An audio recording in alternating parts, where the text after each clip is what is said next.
Hello, everyone, and welcome to the Your Mark on the World show. I'm your host, Devin Thorpe, and our guest today is Laurie Carey. She's the CEO and founder of Laurie Carey Consulting, and We Connect the Dots. Laurie, welcome to the show.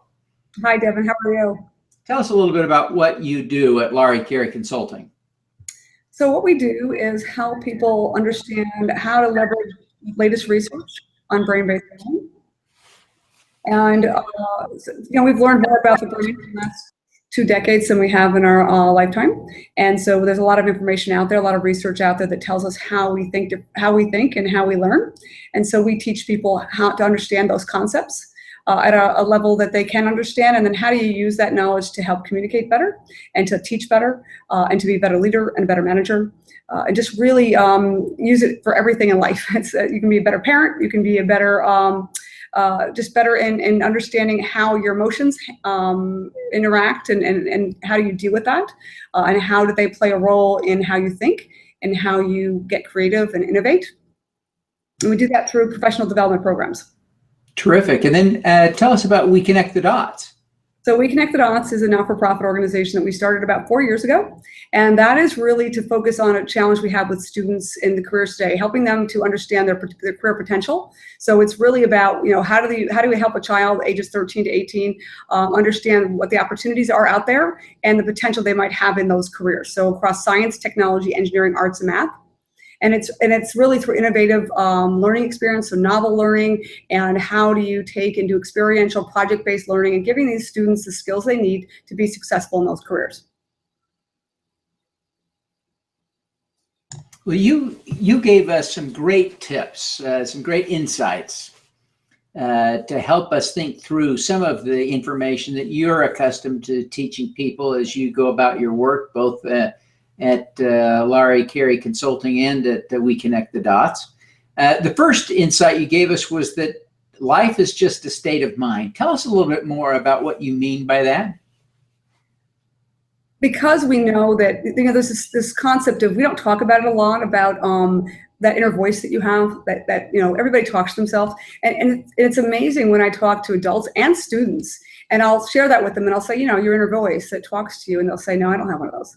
And it's almost like we don't want to admit that we talk to ourselves. And there's so much research that tells us that talking to yourself is important, and it can help you get through challenges.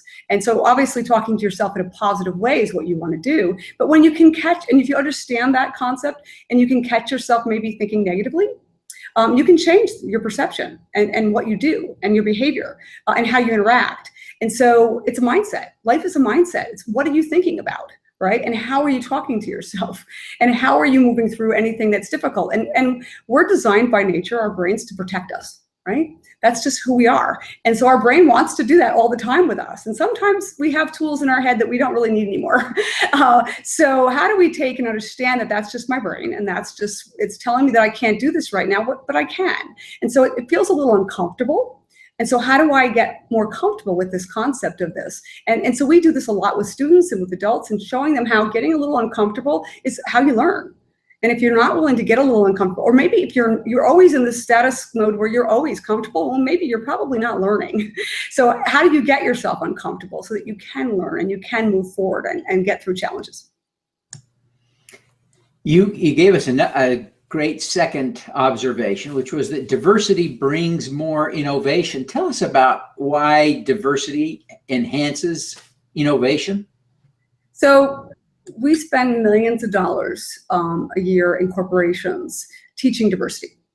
And we do it because we know through research that diverse teams create amazing innovative products. It's because we look at things differently.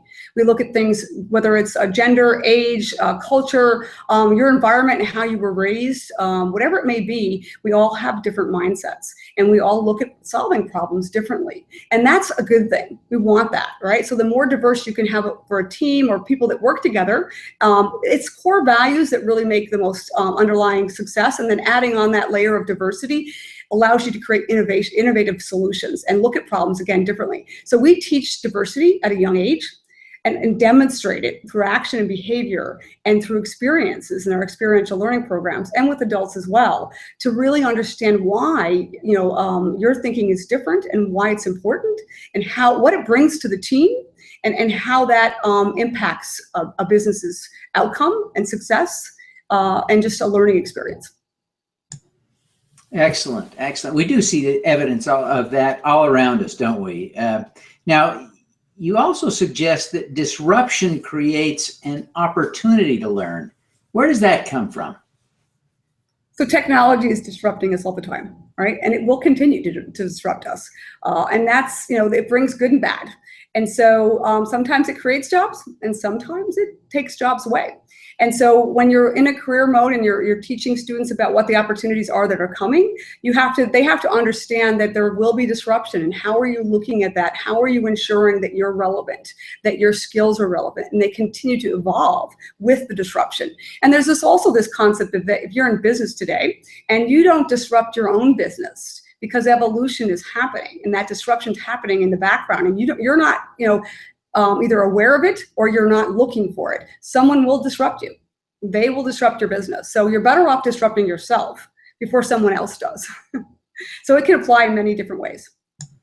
Let's go a little deeper here. I see some opportunity to plow a little more ground here, because we are not only in a place where we're seeing a lot of rapid disruption due to technology, but we're likely to see the pace of technological change accelerate as technology allows us to develop new technology even more rapidly. And some of the changes that are on the horizon will be pretty astounding. I think of self-driving cars as one of the most remarkable I can't wait. Transformations of the next decade that is just really going to start throwing us for a loop. What do you think? How do we cope with these transformations most effectively?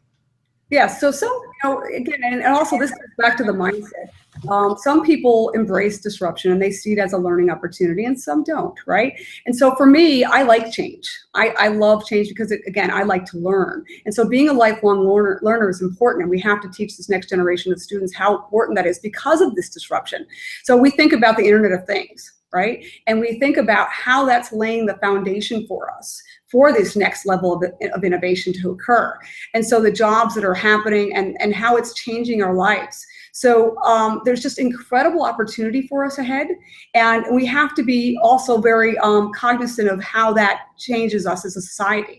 Right? Are we, and we've been through this before. We've been through this evolution change where the internet embraced and how that disrupted us. And so we have to learn from those evolutions and those peaks that we go through, and to ensure that we're really thinking about technology as a value added, not just technology because it's cool, right? And we already, we know we've been there, and we did that at one point in our history. So we have to be very aware of how are we looking at this as benefits to us, and how are we looking at the next evolution in this fast pace to give us value. So driving cars, we're ready for them, right? Self-driving cars, we think about the accidents and look about people when they're texting and being distracted, right? So this is going to come to a tipping point where we're going to have self-driving cars because we're just not going to be paying attention to driving anymore. So this is part of the evolution, and we're seeing this. So as we see these things happening, we have to say, okay, we're ready for this now. And so again, it's about the timing, the strategy, thinking through how this impacts and what the domino effect that it creates. How does it impact jobs? How does it impact our lifestyles? And how does it impact future things that come from it? And so it's really understanding the evolution. And then how do we teach the workforce skills, and how do we help people who may be disrupted by these things to understand where they will play in the next evolution of this? How do we transition them? Instead of thinking about replacing the jobs, it's about transitioning the jobs. Right, so that there's new jobs that come about this. And this is where if we teach the core skills that they need, they can then shift and transition into any job. But it's having those core foundational skills, which we're not teaching today. So I want you just for a minute to speak to someone who doesn't love technology, hates change, and is already frustrated by the pace of change. You and I love change. We're excited about this. And all of this that you're saying makes sense to us almost intuitively, but to people who hate change, to resist change, that can't understand why we can't just open a book and read a book like that. Why do we need digital? Help speak to that person for just a minute. Yeah. So if you look at life, you can live life in any way you want, right? There are some things that you may not have to embrace, but if you choose not to embrace them, you choose to be left behind. So you have to decide, do you want to move forward and take and see the value in that for yourself, and be selective about what you choose. Some people I know, choose to not use a cell phone, and that's okay. Just understand the consequences of not doing that, right? Some people choose to not use certain technologies. And again, just understand the reasons you're choosing that. And is it a brain bias because maybe you're not open-minded enough to understand how it could bring you value? And so you have to be open-minded, and you have to look at things differently. And again, we are, as a society, the brain bias, it really affects us in so many ways. And diversity and all of things that go with that are part of brain bias. So not wanting to be open-minded to understand and embrace technology is part of that challenge. But you can't force it on everybody, right? So you have to have the ability to take it as a society in steps and stages that allow for different types of thinking. Just like books and browse, I like to personally hold a book, and that's okay. I like to hold a book, and I probably will always like to hold a book, and I should be able to do that, right? But there will come a time maybe that books are not produced anymore for whatever reason, and so we have to decide as a society, why are we getting rid of the books? Is it due to cost and trees? What are the reasons for this? And then I, as an individual, need to understand how that impacts me, right? And how do I, embrace that change? So hopefully that answered the question, but it's not because I love technology change. Yeah. It's hard for us sometimes, I think, speaking of the way our brains work, to understand and feel what other people feel and think, isn't it? Yes, it is. It is. And we have to put ourselves in their shoes. We have to put ourselves in their shoes. And that's really, being aware of their thinking, their hot buttons, and what's triggering their emotions to be potentially having a bias or being closed-minded about it. Yeah. Now, I want to take advantage of the opportunity while I've got you, Laurie, to understand a couple of things about you personally. As you've been successful in your work, you've become a role model to a lot of people, but who do you look up to as a role model? Who inspires you? So the first thing that comes to mind is Helen Keller. Helen Keller is someone that I've always inspired, has always inspired me since a young adult. And I did that, and how I found or discovered Helen was through, when I was young in school, I was asked to do a report on someone, and we were given a selection of people to choose from. And when I saw her, she had the same birthday as me. So we were both born on June 27th. She was born in 1880, and I'll not disclose my birthday. So, when I saw that as a young adult, I aspired to, I started to read and learn about her, and she overcame so many adversities in her life that when I looked about my childhood, I had a lot of challenges in my childhood, and a lot of those reasons come out to why I did the organization that I do today. And so Helen inspired me to do and to change perspectives of society, because she did that. She literally changed. She created the ability to change brain bias, right? To change society's perspective. And she did that so successfully. And so I always look up to her still to this day. When I think about a challenge I'm having in my life, I think about what she overcame, and it helps me to get through those challenges. Yeah, what a great example. Now, I think everyone understands the need for us to cope better, to do better, to help the next generation do better. What drew you to this, though? You personally, what was your personal connection to this change, this movement that you're helping to lead? So in my childhood, we were not, I grew up in a very small town in upstate New York. And so I was not the best student at school. And because I wasn't the best student, I was basically told that, you're not going to be successful. You're not going to be able to go to college. You're not going to do this. You're not going to do that. And what they didn't look at, and this, I know this as an adult now, is that, because of the challenges I had in my life as a child, those were things that impacted my learning. And so as I grew up and really was exposed to different things, then I started to embrace them. So for example, for me, I found technology and the career around technology. I've been in it for 35 plus years. And I did that by accident. I was going with a friend. I was 18 years old, and I was a young adult working, and I went with a friend for a job opportunity, and I got the job, they didn't. And it was really them. I was just going along for the ride. And it was working on a manufacturing floor, working in an assembly line, building printed circuit boards. And this was in the 1980. And so it led me to understand what I was good at, and I embraced it and really got excited and passionate about it. And so I think about a lot of the kids that are out there today that don't have that exposure to something that triggers them. And so how do you create something that gives a child the opportunity to get hands-on, to experience something that might trigger them to think about a career opportunity? So working at Microsoft for 10 years and doing that, I worked with a lot of partners who would come to me all the time and say, we don't have resources, we don't have resources. And so I said, okay, we don't have resources, but we have these jobs. Why? What's the problem here? Why aren't we, doing something about this?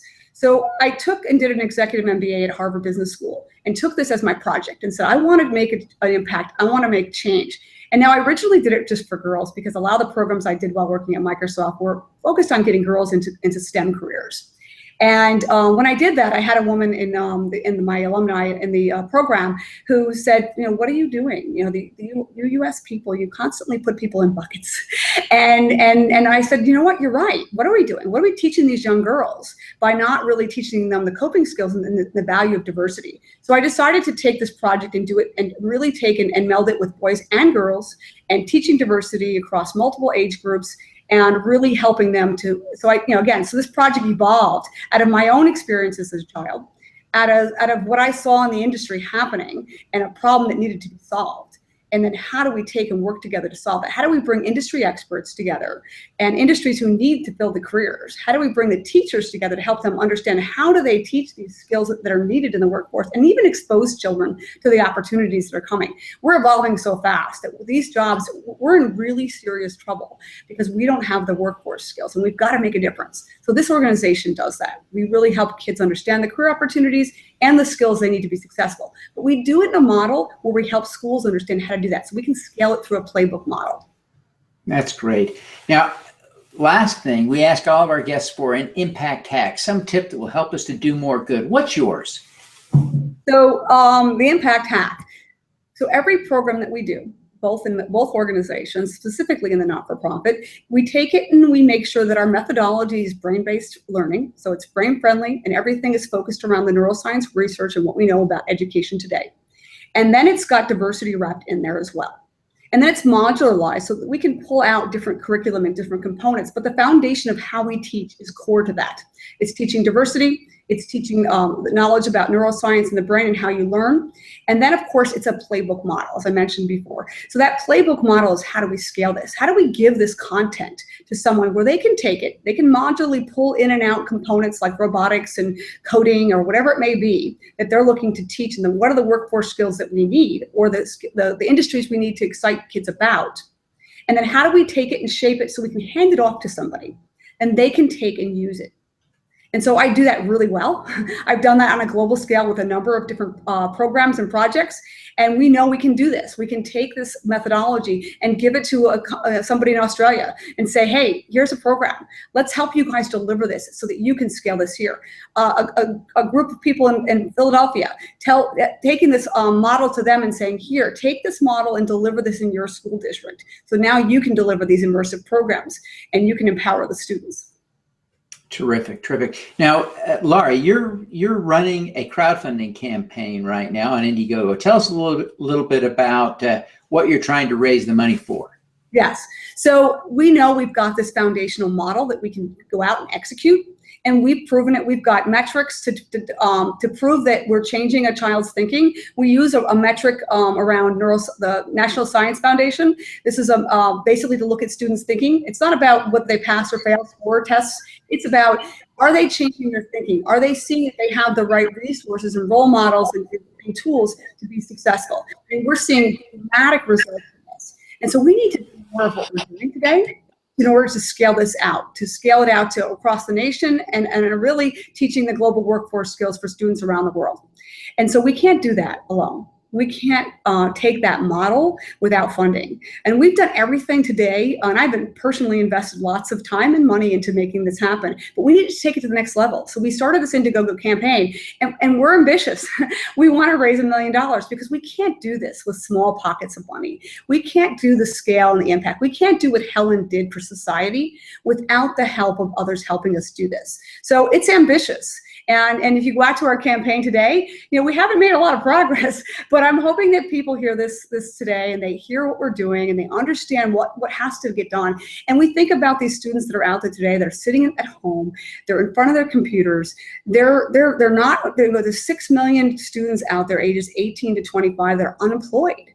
And we've got to make a difference now. If you have students that age group, that's a recipe for violence and for trouble. And we're already seeing it in the media today, in the news today. We're seeing what's happening to these kids because they're influenced in a negative way. How do we take that and invest and influence those students in a positive way to get those kids engaged in the careers that are out there? There's jobs. We just need to lead them to the place to find them and teach them how to get them. Fantastic. Now, Laurie, before you go, tell us how people can learn more, how they can find your website, follow you on social media, and how they can find your crowdfunding campaign. Yes. So they can go out to Indiegogo and they can search for We Connect the Dots, and they can find us there. And we encourage you to go out and be supportive. There's lots of ways that you can help us through donations, through sponsoring and supporting, and of course, through volunteering.